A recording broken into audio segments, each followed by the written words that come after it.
अस्सलामु अलैकुम और तमाम सुनने वालों को रमज़ान मुबारक। इस मुबारक महीने में हम एक बहुत ही ख़ास सफ़र शुरू कर रहे हैं। अगले 30 दिनों तक हम तारीख़ के सबसे बाअसर इंसानों यानी पैगंबरों की ज़िंदगियों का गहराई से जायज़ा लेंगे। हमने इस सिलसिले को 30 दिन 30 पैगंबर का नाम दिया है।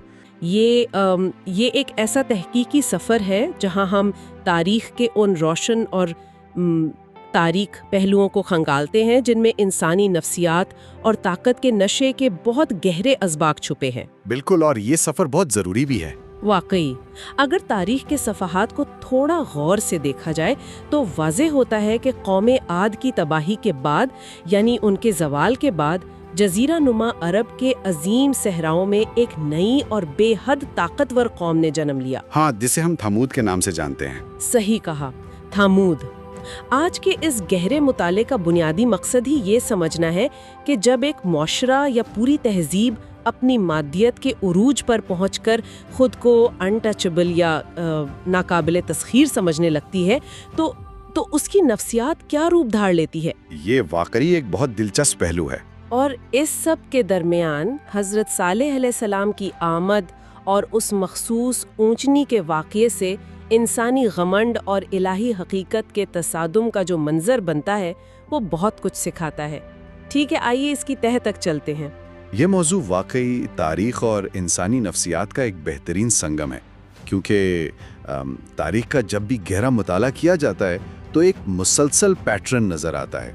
एक वाज़े पैटर्न। हाँ जी, जब भी किसी कौम में मादियत और ज़ाहिरी ताकत अपने उरूज की आखिरी हदों को छूती है तो ठीक उसी वक्त उनके रूहानी और इखलाकी ज़वाल का खामोश आगाज भी हो जाता है। यानी ज़ाहिरी तरक्की और अंदरूनी खोखलापन साथ साथ चलते हैं। बिल्कुल ठीक कहा। समूद की कौम सिर्फ जिस्मानी तौर पर ताकतवर नहीं थी, बल्कि उनके पास ऐसी फरावानी और वसाइल थे जिन्होंने उन्हें इस शदीद गलतफहमी में मुब्तला कर दिया था कि उनका उरूज आबादी है। वो समझते थे कि उन्हें कोई मिटा नहीं सकता। सही। और ये इंसानी तारीख का एक ऐसा पहलू है जो सदियों पहले भी हकीकत था और अगर देखा जाए तो आज के दौर की वसी तर्ज जिंदगी पर भी पूरा उतरता है। जब वसाइल बगैर किसी रुकावट के मिलने लगते हैं तो इंसान असल में एहसान फरामोश होने लगता है। ये बहुत गहरी बात है। अपनी ज़ात और अपने बनाए हुए निज़ाम पर उसके इस अंधे एतमाद से ही उस तकब्बुर का बीज बोया जाता है जो आखिर में पूरी तहजीब को निगल लेता है। लेकिन यहाँ एक दिलचस्प सवाल पैदा होता है। मैं सोच रही थी कि तारीख में और भी तो बहुत सी कौमें गुजरी हैं जिन्हें बेपनाह वसाइल मिले। हाँ, बेशुमार ऐसी कौमें। तो थमूद के जोग्राफिये और उनकी तार्ज़े ज़िंदगी में ऐसी क्या ख़ास बात थी जिसने उनके गुमान को इस इंतहा तक पहुँचा दिया कि वो खुद को बिल्कुल ही अलग मखलूक समझने लगे। इसके पीछे उनकी जोग्राफियाई हालात का बहुत बड़ा हाथ है। अगर अल-हिज्र के उस इलाके की बात की जाए जिसे आजकल मदाइन सालेह या अल-उला के करीब जाना जाता है तो वो बज़ाहिर एक पथरीला और सख्त इलाका लगता है, लेकिन उन पत्थरों के दरमियान फितरत ने उन्हें बेपनाह ज़रखेज़ वादियाँ और खूबसूरत चश्मे अता किए थे। फलों से लदे हुए दरख्त उनकी आम जिंदगी का हिस्सा थे और साथ ही उनके जिस्म आम इंसानों की निस्बत बेहद ताकतवर थे और उनकी उम्रें भी सदियों पर मुहित होती थीं। लेकिन जिस चीज़ ने उन्हें दुनिया की बाकी तहजीबों से बिल्कुल मुमताज़ किया वो उनका तामीराती और इंजीनियरिंग का कमाल था। ये उनकी सबसे बड़ी पहचान थी। यानी ये लोग मिट्टी के घर या झोपड़ियाँ नहीं बनाते थे, इन्होंने सीधा पहाड़ों की ठोस चट्टानों को तराश कर अपने घर बनाना शुरू कर दिए थे। और ये कोई मामूली घर नहीं थे। बिल्कुल नहीं।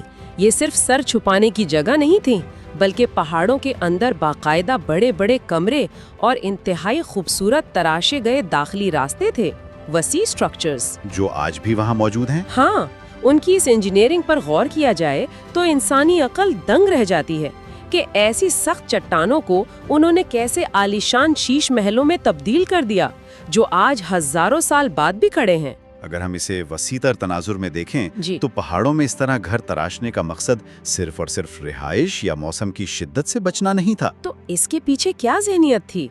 इसके पीछे एक बहुत गहरा नफ्सियाती मुहर्रिक काम कर रहा था। इंसानी नफ्सियात का कदीम तरीन खौफ मौत और तबाही का खौफ है। इंसान हमेशा से मौत से डरता है। जी, और इन ठोस पहाड़ों को तराशने का असल मकसद अपने उसी डर को दफन करना था। दुश्मनों के हमलों, कुदरती आफात और यहाँ तक कि वक्त के असरात को चैलेंज करना था। यानी वक्त को हरा देने की कोशिश। बिल्कुल। उनका एक अनकहा नारा था, एक ऐसी मगरूर सोच थी जो उनके मुआशरे की रगों में दौड़ रही थी कि हमें कोई नहीं छू सकता। We are untouchable. ये सोच उनमें रची बसी थी। वो तसव्वुर करते थे कि उन्होंने मौत और ज़वाल के खिलाफ एक ऐसी ठोस ढाल बना ली है जिसे कोई ताकत भेद नहीं सकती। जैसे आज के दौर में लोग अपने तहफ़्फ़ुज़ के लिए अजीम और शान बंकर्स बनाते हैं, वैसा ही एहसास थमूद को उन पहाड़ों में मिलता था। एक झूठा तहफ़्फ़ुज़। सही कहा। लेकिन बेपनाह दौलत और महफूज होने के शदीद एहसास के साथ जिस चीज़ ने वहाँ जन्म लिया वो आखिरी दर्जे का घमंड था। वो मुकम्मल तौर पर भूल गए कि ये ताकत, ये हुनर और ये वसाइल एक आला कुव्वत की अता करदा नेमतें हैं। उन्हें लगने लगा कि ये सब उनकी अपनी जहानत का नतीजा है। हाँ, और जब किसी मुआशरे से शुक्रगुजारी निकल जाती है तो वहाँ बुत परस्ती जन्म लेती है। अंधविश्वास और वहम ने पूरे मुआशरे को घेर लिया था। और इसका असर समाजी निज़ाम पर भी पड़ा होगा। बहुत बुरा असर। ताकतवर तबके ने कमज़ोरों का इस्तेहसाल शुरू कर दिया और इंसाफ या एहतसाब का खुलेआम मजाक उड़ाया जाने लगा।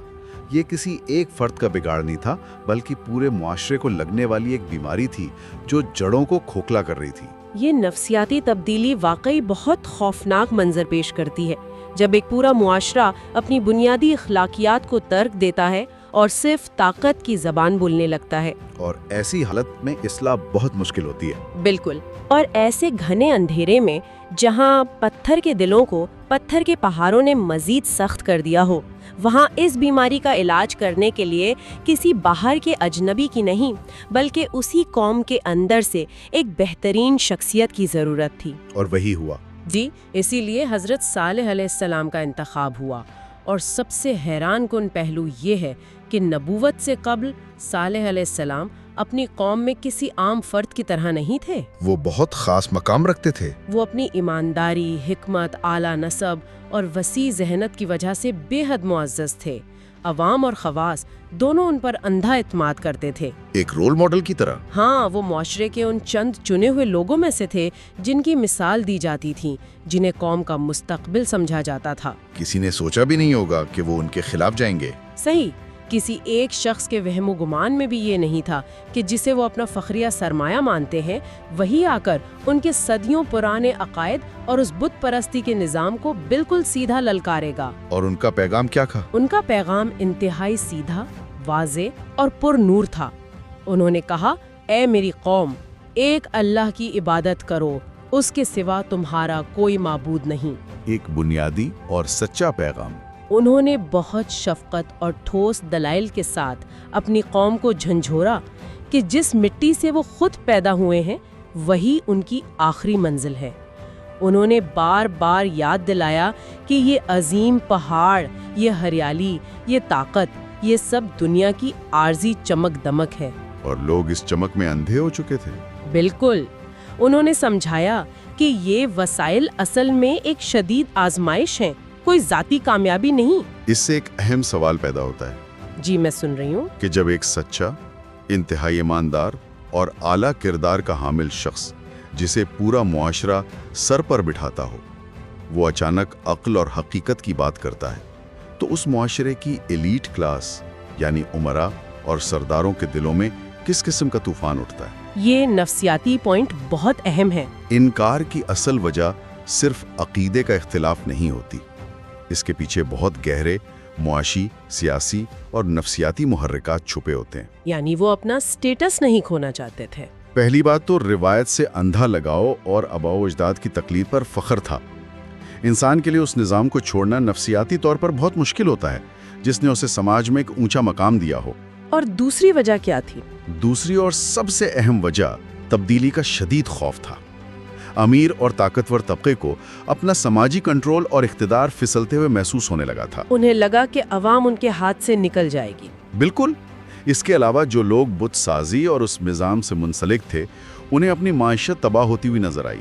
इकोनॉमिक नुकसान का डर। हकीकत ये है कि जब मुआशरे में बराबरी और इंसाफ की बुलंद आवाज़ गूंजती है तो सबसे पहला और सबसे बड़ा खतरा उस तबके को महसूस होता है जो जुल्म, इस्तेहसाल और दर्जात की फ़र्क पर अपना ताज पहने बैठा हो। तो उन्होंने फिर मुखालफत शुरू कर दी। नतीजतन दलाइल का जवाब दलाइल से देने के बजाय उन सरदारों ने उनका मजाक उड़ाना शुरू कर दिया।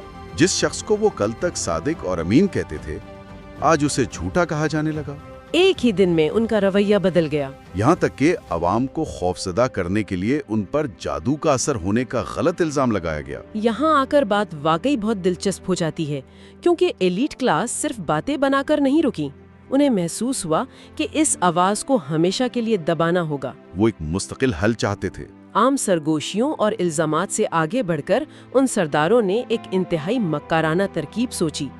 उन्होंने अवाम के सामने एक ऐसा अवामी और खुला चैलेंज रखने का फैसला किया जो किसी भी इंसान के तसव्वुर और ताकत से बाहर हो। एक नामुमकिन शर्त। उनकी सोच ये थी कि जब ये नामुमकिन शर्त पूरी नहीं होगी तो इस पैगाम को हमेशा के लिए दफन कर दिया जाएगा।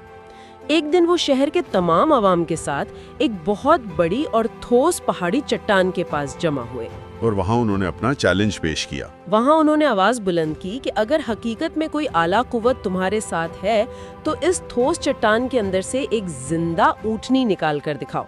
शर्तें बहुत अजीब और मुश्किल थीं। बहुत सख्त शर्तें। उनका मुतालबा सिर्फ एक ऊँटनी का नहीं था, बल्कि ये था कि वो बिल्कुल इसी मखसूस ठोस पत्थर से निकलकर बाहर आए, मुकम्मल तौर पर जिस्मानी वजूद रखती हो और पहले से ही हामला हो, और जिसके बदन में एक नया वजूद पल रहा हो। हाँ, और उसकी जिस्मानत ऐसी हो जिसके खदोखाल उन्होंने खुद तय किए थे। उन मगरूर सरदारों को अपनी इस चाल पर मुकम्मल यकीन था, क्योंकि पत्थर से तो कुछ नहीं निकलता। बिल्कुल, मिट्टी से तो जिंदा चीजें उगती देखी हैं, मगर पत्थर से खून और हड्डियों का वजूद निकालना फितरत के कवानीन के बिल्कुल खिलाफ है। उन्हें पूरा यकीन था कि अब सालेह अलैहिस्सलाम जलील होंगे। लेकिन फिर वो मौजज़ा वकू पजीर हुआ जिसने उनकी सदियों की अना को राख कर दिया। सालेह अलैहिस्सलाम ने दुआ की और उस भारी भीड़ के सामने उस ठोस बेजान पहाड़ी चट्टान में दरार आई। पत्थर फटा और उसके अंदर से ठीक उन्हीं खुसूसियात की हामिल एक अजीमो शान जिंदा सांस लेती हुई ऊँटनी बाहर आई। ये मंजर तसव्वुर करना भी हैरत अंगेज है। भीड़ पर सकते का आलम तारी हो गया। लोग दंग थे, आंखों पर यकीन नहीं आ रहा था। पत्थर से जिंदगी का ये ज़हूर देखकर कुछ लोग खौफ और हैरत के मारे सजदे में गिर गए और उन्होंने इस सच्ची हकीकत को मान लिया। लेकिन सरदारों का क्या रद्द-ए-अमल था? वो मगरूर सरदार जिन्होंने ये जाल बुना था, उनके चेहरे जर्द पड़ गए। उन्हें सच्ची हिदायत नहीं मिली, बल्कि उनकी अना पर ऐसी चोट लगी कि उन्हें शदीद गुस्सा आया, क्योंकि उनका आखिरी और सबसे बड़ा बहाना हमेशा के लिए ख़त्म हो गया था। इस अजीम मौज़े की गहराई को समझना इंतहाई ज़रूरी है। इसे तारीख में नाक़तुल्लाह यानी इलाही ऊँटनी के नाम से पुकारा गया। यानी अल्लाह की ऊँटनी? जी। अब इसका मतलब हरगिज़ ये नहीं है कि उस आला क़ुव्वत को किसी मखलूक या जानवर की ज़रूरत थी, बल्कि ये एक निहायत मुक़द्दस और जिंदा निशानी थी, एक सिंबल थी। ये ऊँटनी एक इलाही आजमाइश, एक अजीम टेस्ट और हकीकत का ऐसा बराह रास्त सबूत थी जिसे उन सरदारों ने खुद अपने हाथों से मांगा था, उनकी अपनी शर्तों पर। बिल्कुल। इंसानी नफ्सियात ये है कि जब वो खुद अपनी मर्जी और शर्तों पर कोई निशानी मांगता है और वो ठीक वैसी ही पूरी हो जाती है, तो फिर उसके बाद इनकार की राह में कोई मंतक बचती ही नहीं, फिर सिर्फ जिद बचती है। सही कहा। इसलिए उस कौम को सख्त ताकीद की गई कि इस ऊँटनी को किसी भी किस्म का नुकसान ना पहुंचाया जाए, इसे आज़ादाना चरने दिया जाए। ये किसी मिट्टी से नहीं, बल्कि उसी ठोस पत्थर से निकलने वाली एक जिंदा मखलूक थी, जिसे वो अपनी ताकत की सबसे बड़ी अलामत समझते थे। हाँ, ये इस बात का जीता जागता सबूत थी कि जो ज़ात एक ठोस और बेजान पहाड़ में अचानक जिंदगी डाल सकती है, वो उनकी इस ताकतवर तरीन और मगरूर कौम को मिट्टी में मिलाने पर भी मुकम्मल कादिर है। एक बहुत बड़ी वार्निंग थी। इस ऊँटनी का वजूद खुद उस कौम की नफ्सियात, उनके समाजी निज़ाम और उनके सदियों पुराने घमंड का सबसे बड़ा इम्तिहान बन गया। और इस इम्तिहान की तफसीलात को जब मजीद खंगाला जाता है तो वहाँ एक बेमिसाल और हैरत अंगेज निज़ाम कायम होता हुआ नजर आता है। पानी का निज़ाम? जी, اونٹنی کا جسمانی وجود اور اس کی جسمات اتنی عظیم تھی کہ ظاہر ہے اسے زندگی برقرار رکھنے کے لیے کثیر مقدار میں پانی کی ضرورت تھی۔ الحجر کے اس قدیم علاقے میں پانی کا ایک مخصوص اور بڑا چشمہ تھا جس پر اس پوری قوم کا انحصار تھا۔ تو نیا نظام کیا بنا؟ ایک نیا نظام اوقات ترتیب دیا گیا۔ ایک دن وہ عظیم اونٹنی اس چشمے کا سارا پانی پیے گی اور اگلے دن باقی پوری قوم اپنے استعمال کے لیے پانی حاصل کرے گی۔ بظاہر یہ ان کے لیے مشکل بات لگتی ہوگی کہ ایک دن پانی نہیں ملے گا۔ ہاں، لیکن یہاں فطرت کا وہ معجزانہ بدلہ سامنے آتا ہے جو انسانی عقل کو حیران میں ڈال دے۔ جس دن اونٹنی سارا پانی پیتی تھی، اس کے بدلے میں وہ اتنا خالص اور کثیر مقدار میں دودھ دیتی تھی جو پوری قوم یعنی ہزاروں افراد کی ضرورت کے لیے مکمل طور پر کافی ہوتا تھا۔ پوری قوم کے لیے دودھ؟ اسے کسی برتن میں جمع کیا جائے یا گھروں میں رکھا جائے، وہ دودھ کم نہیں پڑتا تھا۔ یہ ایک بہترین انصاف، سماجی مساوات اور معجزانہ رزق کا عجیب نظام تھا۔ کسی فرد کا حق نہیں مارا گیا۔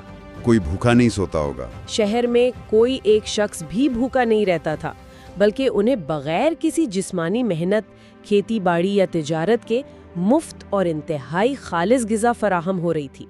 ایک عام عقل مند انسان اس ترتیب کو اپنی خوش قسمتی اور آسمان کی بے پایان مہربانی سمجھتا۔ یہاں سب سے حیران کن بات یہ ہے کہ اتنی بڑی عظیم نعمت، واضح معجزے کی موجودگی اور ہر دن کے اس آسان رزاق کے باوجود جب تکبر اور غمنڈ انسان کے اندر اپنی جڑیں مضبوط کر لیتا ہے تو وہ عقل اور بصیرت دونوں سے بالکل اندھا ہو جاتا ہے۔ انسان ناشکرا ہو جاتا ہے۔ معاشرہ پوری طرح دو واضح حصوں میں تقسیم ہو چکا تھا۔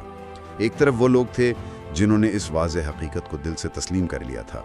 ان کے رویے میں عاجزی اور انکساری آ گئی تھی اور وہ اس نظام پر شکر گزار تھے۔ اور دوسری طرف سردار۔ لیکن دوسری طرف وہ اونچا طبقہ، وہ متکبر ایلیٹ کلاس تھی جو ابھی بھی آگ ببولا تھی۔ دودھ وہ بھی پیتے تھے، فائدہ انہیں بھی پورا مل رہا تھا، لیکن انہیں اپنی ہار، اپنا توڑا ہوا غمنڈ برداشت نہیں ہو رہا تھا۔ ان کا سٹیٹس گر رہا تھا۔ ان کا سیاسی اور سماجی اقتدار، جہاں وہ دوسروں پر فرق اور فضیلت رکھتے تھے، وہ خطرے میں پڑ گیا تھا۔ عام لوگ ان سے سوالات کرنے لگے تھے۔ ان کا بت پرستی پر مبنی کاروبار مندہ پڑ رہا تھا۔ ان کی انا زخمی ہو چکی تھی۔ ان کی انا اس قدر مجروح ہوئی تھی کہ اونٹنی کا وجود ہی ان کے لیے خوفناک ذہنی اذیت بن چکا تھا۔ یہ ایک بہت گہری نفسیاتی واردات ہے کہ انسان جب سچی بات قبول کرنے کے بجائے اپنی جھوٹی ضد پر آرا رہتا ہے تو اس کے لیے خالص رزاق بھی زہر لگنے لگتا ہے۔ انہیں مسئلہ دودھ سے نہیں تھا۔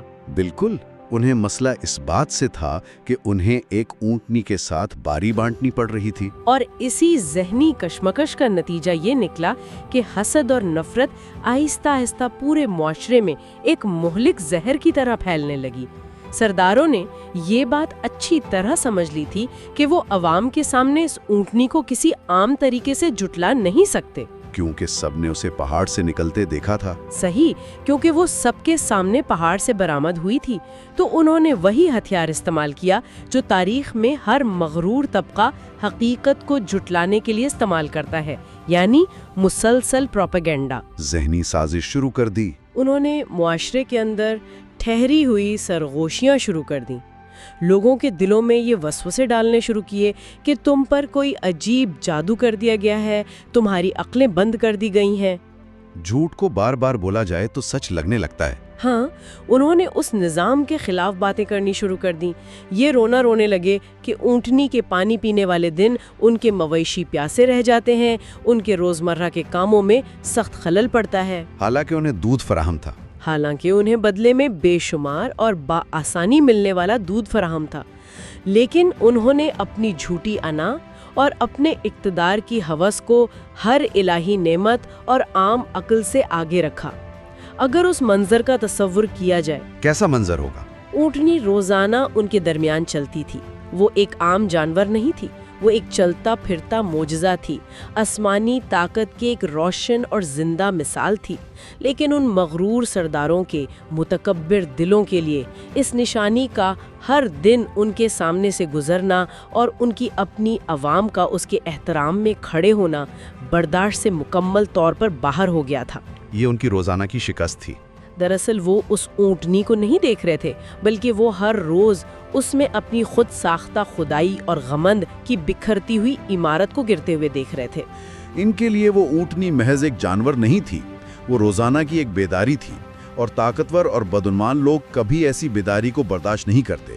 اس لیے انہوں نے انتہائی ڈھٹائی سے فیصلہ کیا کہ اس نشانی کو ہی جڑ سے ختم کر دیا جائے۔ اور پھر انہوں نے اس جرم کو حقیقت کا روپ دے ہی دیا۔ ان 9 لیڈروں میں سے ایک شخص جو سب سے زیادہ ظالم اور سنگدل تھا، وہ اس کام کے لیے آگے بڑھا۔ اسے باقی تمام لیڈروں کی مکمل پشت پناہی حاصل تھی۔ اسے انعامات کا لالچ دیا گیا۔ ایک منظم سازش کے تحت، جی ایک منظم سازش۔ اور پھر ایک دن جب وہ بے زبان جانور ان کے درمیان موجود تھا، اس شخص نے انتہائی بے رحمی سے اس اونٹنی کی ٹانگیں کاٹ دیں۔ وہ معجزاتی جانور جس نے پوری قوم کو پالا تھا، خون میں لت پت ہو کر گر گیا۔ یہ منظر سوچ کے ہی تکلیف ہوتی ہے۔ واقعی ایک ہولناک منظر تھا۔ اور یہیں بس نہیں ہوا، اس اونٹنی کا بچہ خوف کے مارے چیختا ہوا پہاڑوں کی طرف بھاگا اور غائب ہو گیا۔ وہ زمین جو کبھی اس معجزے کو پیش کرنے کے لیے پھٹی تھی، اب اس ہولناک جرم کی گواہ بن چکی تھی۔ اگر ہم اس واقعے کی گہرائی میں جائیں اور اسے ایک بڑی تصویر کے ساتھ جوڑیں تو یہاں ایک بہت ہی اہم سماجی اور نفسیاتی سبق چھپا ہے۔ یہ قتل صرف اس ایک شخص کا جرم نہیں تھا جس نے وار کیا، اور نہ ہی صرف ان 9 لیڈروں کا جنہوں نے سازش کی۔ در حقیقت یہ اس پوری قوم کا اجتماعی جرم بن گیا۔ اجتماعی جرم کیسے؟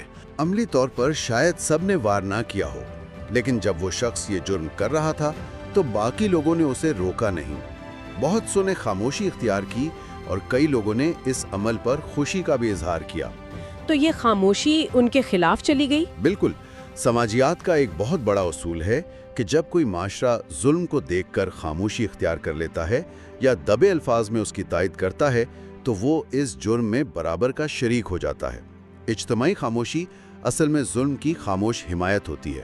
یہ تو آج کے دور کے لیے بھی کتنی بڑی سچائی ہے نا؟ جی، اور قدرت کے قانون میں جب معاشرہ اجتماعی طور پر اخلاقی گراوٹ کا شکار ہو کر جرم کو معمول بنا لے تو پھر اس کی سزا بھی پوری قوم کو بھگتنی پڑتی ہے۔ یہاں وہ بات آتی ہے جو واقعی بہت دلچسپ ہے، بلکہ حیران انگیز حد تک خوفناک ہے۔ اس گھنونے جرم کے بعد بجائے اس کے کہ ان کے اندر کوئی شرمندگی پیدا ہوتی یا وہ ڈر کے مارے چھپ جاتے، ان کا تکبر اپنی حدیں پار کر گیا۔ انہوں نے کھلم کھلا بغاوت کر دی۔ ہاں، انہوں نے حضرت صالح علیہ السلام کا مذاق اڑانا شروع کر دیا اور چیلنج کیا کہ اگر تم سچے نبی ہو تو وہ عذاب لے کر آؤ جس سے تم ہمیں ڈراتے تھے۔ یہ تو اب جان بوجھ کر کی جانے والی کھلی بغاوت تھی۔ یہ وہ مقام ہے جہاں ایک قوم اپنے لیے واپسی کے تمام دروازے خود بند کر دیتی ہے۔ لیکن اگر آپ یہاں قدرت کا نظام دیکھیں تو عذاب فوراً نازل نہیں ہوا، انہیں 3 دن کی مہلت دی گئی۔ حضرت صالح علیہ السلام نے انہیں ان کا آخری فیصلہ سنایا اور فرمایا کہ اب تمہیں تمہارے گھروں میں صرف 3 دن کی مہلت دی جاتی ہے۔ یہ سوچنے کی بات ہے کہ یہ 3 دن کیوں دیے گئے؟ یہ کوئی دھمکی نہیں تھی، بلکہ یہ انصاف سے پہلے رحم کی ایک آخری جھلک تھی، تاکہ شاید کوئی پلٹ آئے۔ یہ 3 دن کی مہلت والا حصہ مجھے تو سب سے زیادہ خوفناک لگتا ہے۔ ذرا اس کیفیت کو محسوس کریں۔ ان دنوں میں جو نفسیاتی خوف ان لوگوں پر طاری ہوا، اس کا تصور ہی لرزا دینے والا ہے۔ جب پہلے دن کی صبح وہ اٹھے تو ان کے چہرے زرد پڑ چکے تھے، پیلے ہو گئے تھے، خوف کی وجہ سے۔ جی، ان کے دلوں میں ایک انجانا سا ڈر رینگنے لگا تھا۔ وہ اپنے مضبوط پہاڑی گھروں میں تھے لیکن اندر سے کھوکھلے ہو رہے تھے، اور وہ اس خوف کو چھپا بھی نہیں پا رہے تھے کیونکہ ان کے چہروں کی رنگت سب کچھ بتا رہی تھی۔ لیکن حیرت اس بات پر ہے کہ موت کا خوف طاری ہونے کے باوجود ان میں سے کسی ایک نے بھی توبہ کے لیے ہاتھ نہیں اٹھایا۔ ان کی انا اب بھی ان پر حاوی تھی۔ پھر دوسرا دن آیا۔ اب خوف میں مزید اضافہ ہو چکا تھا۔ ان کے چہرے سرخ ہو گئے۔ انہیں اندر ہی اندر یہ یقین ہو گیا تھا کہ وارننگ سچی تھی اور عذاب اب سر پر کھڑا ہے۔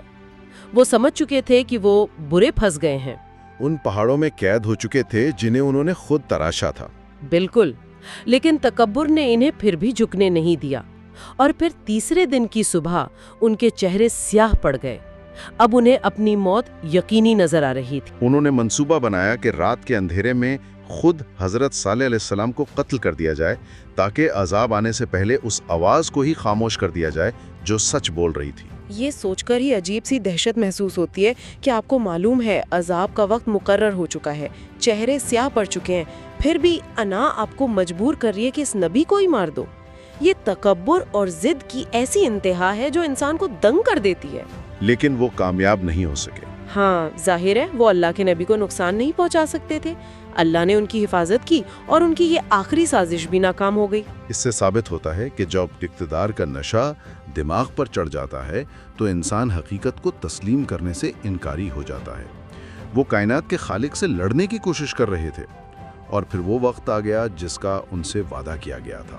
چوتھے دن کی وہ صبح آ گئی۔ وہ لوگ اپنے ان مضبوط ٹھوس پتھروں کو کاٹ کر بنائے گئے پہاڑی گھروں کے اندر بیٹھے تھے، ڈر کے مارے کانپ رہے تھے۔ وہ گھر جن پر انہیں بڑا ناز تھا کہ یہ تو ناقابل تسخیر ہے، اور پھر عذاب نازل ہو گیا۔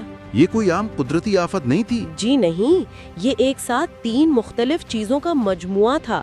ایک زبردست دھماکہ یا چیخ جسے سیاح کہا گیا، اور ساتھ ہی ایک خوفناک زلزلہ جسے رجفہ کہا گیا، اور آسمان سے آنے والی ایک گرجدار آواز تھی۔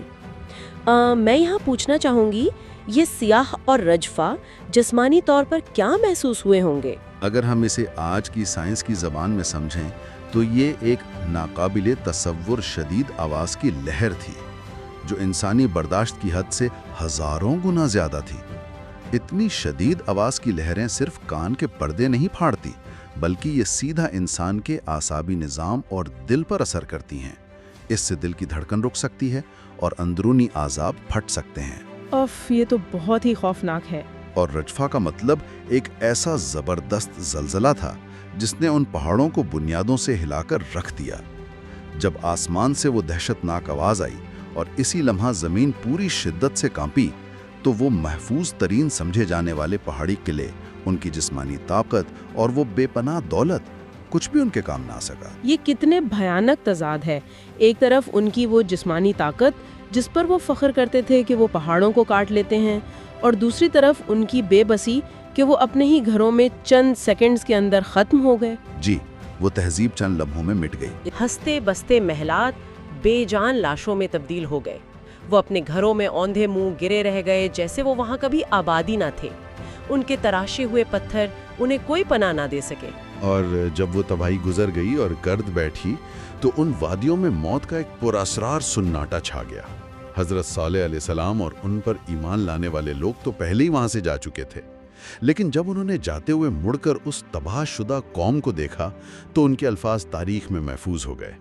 انہوں نے کہا، اے میری قوم، میں نے تمہیں اپنے رب کا پیغام پہنچا دیا تھا اور تمہاری خیر خواہی کی تھی، لیکن تم نصیحت کرنے والوں سے محبت نہیں کرتے۔ ان الفاظ میں کتنا دکھ چھپا ہے نا۔ یہ غصہ نہیں لگ رہا بلکہ ایک بہت گہری تکلیف لگ رہی ہے۔ یہ ایک نبی کا گہرا دکھ تھا جب آپ کسی کو بار بار کھائی کی طرف جانے سے روکیں اور وہ شخص اپنی ہی ضد اور تکبر میں اندھا ہو کر اس میں کود جائے۔ لوگوں کو اپنی ہی جہالت اور غرور کی وجہ سے تباہ ہوتے دیکھنا انتہائی اذیت ناک تجربہ ہوتا ہے۔ یہ الفاظ اس قوم کی اخلاقی موت پر ایک نوحہ تھے۔ اور یہ کوئی ایسی دیومالائی کہانی نہیں ہے جس کے ثبوت نہ ہوں۔ آج بھی اگر کوئی ان علاقوں کا رخ کرے تو اس قدیم تہذیب کے آثار موجود ہیں۔ اس جگہ کو مدائن صالح کہا جاتا ہے جو علا کے قریب واقع ہے، موجودہ سعودی عرب میں۔ جی، وہ بڑے بڑے پہاڑ اور ان کے اندر تراشے گئے عالی شان مکانات آج بھی خاموشی سے کھڑے ہیں۔ اور صدیوں بعد جب حضرت محمد صلی اللہ علیہ وآلہ وسلم اپنے صحابہ کے ساتھ وہاں سے گزرے تو انہوں نے وہاں قیام کرنے سے منع کر دیا۔ بالکل، آپ صلی اللہ علیہ وآلہ وسلم نے ہدایت کی کہ اس علاقے سے روتے ہوئے، ڈرتے ہوئے اور عبرت پکڑتے ہوئے تیزی سے گزر جاؤ۔ یہ کوئی عام سیاحتی مقام نہیں ہے، یہ وہ جگہ ہے جہاں عذاب نازل ہوا تھا۔ وہ کھنڈرات آج بھی اس بات کی گواہی دیتے ہیں کہ جب انسان سچائی کو کچلنے کے لیے طاقت کا استعمال کرتا ہے تو پتھر کی کوئی دیوار اسے قدرت کی پکڑ سے نہیں بچا سکتی۔